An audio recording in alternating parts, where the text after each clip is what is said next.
माँ की ममता। एक छोटे से गांव में सुरेश नाम का एक लड़का रहता था। बचपन में ही पिताजी की मृत्यु हो गई थी, जिसके कारण परिवार की आर्थिक स्थिति बड़ी ही दयनीय थी। सुरेश की माँ थोड़ा बहुत पढ़ी लिखी तो जरूर थी, लेकिन उतनी पढ़ाई से नौकरी कहाँ मिलने वाली थी।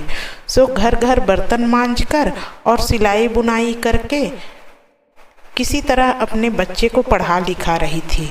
सुरेश स्वभाव से थोड़ा शर्मीला था और अक्सर चुपचाप बैठा रहता था, किसी से ज़्यादा मेल मिलाप नहीं रखता था। एक दिन जब वो स्कूल से घर लौटा तो उसके हाथ में एक लिफाफा था। उसने माँ को लिफाफा देते हुए कहा, माँ, मास्टर साहब ने तुम्हारे लिए एक चिट्ठी भेजी है, जरा देखो तो इसमें क्या लिखा है। माँ ने मन ही मन चिट्ठी पढ़ी और मुस्कुरा कर बोली, बेटा, इसमें लिखा है कि आपका बेटा काफ़ी होशियार है। इस स्कूल के बाकी बच्चों के तुलना में इसका दिमाग बहुत तेज है और हमारे पास इसे पढ़ाने लायक कोई शिक्षक है ही नहीं, इसलिए कल से आप इसे किसी और स्कूल में भेजें।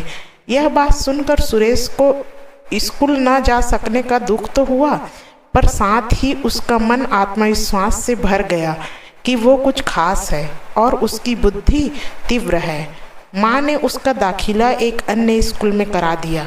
समय बीतने लगा। सुरेश ने खूब मेहनत से पढ़ाई की और आगे चलकर उसने सिविल सर्विसेज की परीक्षा भी पास की और आईएएस अफसर बन गया। सुरेश की माँ अब बूढ़ी हो चुकी थी और कई दिनों से बीमार चल रही थी। एक दिन अचानक उसकी मृत्यु हो गई। सुरेश के लिए एक बहुत बड़ा आघात था। वह फूट फूट कर रोने लगा और उसे समझ नहीं आ रहा था कि वो अब अपनी माँ के बिना कैसे जिएगा। रोते रोते ही उसने माँ की पुरानी अलमारी खोली और हाथ में उसकी माला, चश्मा और अन्य चीज़ों को लेकर अपने माँ को याद करके उस सामान को चूमने लगा।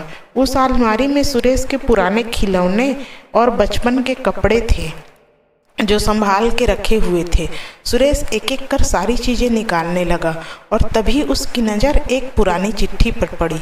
दरअसल ये वही चिट्ठी थी जो मास्टर साहब ने उसे 20 साल पहले दी थी। नम आंखों से सुरेश उस चिट्ठी को पढ़ने लगा।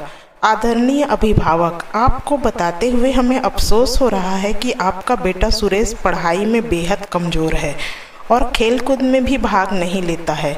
जान पड़ता है कि उम्र के हिसाब से सुरेश की बुद्धि विकसित नहीं हो पाई है, अतः हम इसे अपने विद्यालय में पढ़ाने के लिए असमर्थ हैं।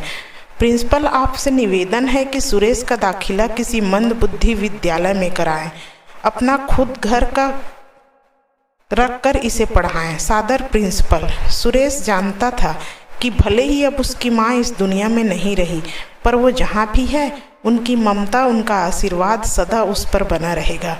भगवान सभी जगह नहीं हो सकते, इसलिए उसने माएँ बनाई। माँ से बढ़कर त्याग और तपस्या की मूरत भला और कौन हो सकता है। हम पढ़ लिख लें, बड़े होकर कुछ बन जाए, इसके लिए वो चुपचाप ना जाने कितनी कुर्बानियाँ देती हैं।